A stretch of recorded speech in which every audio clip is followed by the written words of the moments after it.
nous sommes dans un régime d'information et non un régime d'autorisation. Donc, monsieur le maire, lui, en sa qualité de l'autorité, il est le premier à respecter la loi et nous sommes dans les principes de cette loi-là et ils doivent nous laisser marcher pacifiquement jusqu'au bureau du gouverneur en fait de lui déposer notre mémorandum qui est adressé d'ailleurs au président de la République et non pas au gouverneur des provinces. Voilà un peu. Notifié par la mairie? Non, on a accusé réception, mais nous sommes surpris que ce matin on nous dit que le maire de la ville n'a pas autorisé la manifestation et nous nous posons finalement la question, nous nous retrouvons maintenant dans quel pays finalement où les lois ne sont plus respectées alors que la Constitution nous donne le devoir seulement d'informer à l'autorité et d'organiser nos manifestations pacifiquement et c'est ce que nous ferons. La province de Nord-Kivu est en guerre, que font les jeunes pour contribuer à la paix? Mais ça c'est déjà une contribution, nous dénonçons l'ennemi, nous collaborons avec les autorités, nous leur fournissons assez d'informations, nous contournons même les jeux de l'ennemi à travers la communication et les réseaux sociaux. C'est que nous jouons notre part.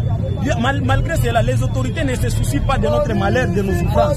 Ils se focalisent seulement à collecter les taxes et les impôts et nous, c'est nous qui en souffrons. Et nous pensons que c'est le moment pour le président de la République de décréter cette province comme étant une province sinistrée au vu des multiples crises que nous avons déjà connues.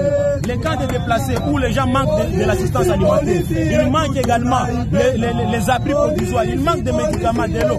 Nous pensons que c'est l'ensemble de ces éléments. La ville de Goma est asphyxiée maintenant là.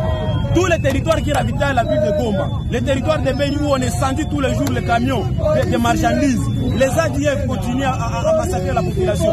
Et voilà. Donc nous sommes tellement pacifiques et nous réclamons de manière pacifique auprès du président de la République et à l'ensemble des institutions de prendre cette province comme étant une province pilote qui doit bénéficier des caisses de la péréquation nationale, mais également de solidarité nationale de toutes les confessions religieuses, des organisations humanitaires. Et ça va permettre à cette province d'être allégée. Aujourd'hui, les taxes deviennent nombreuses.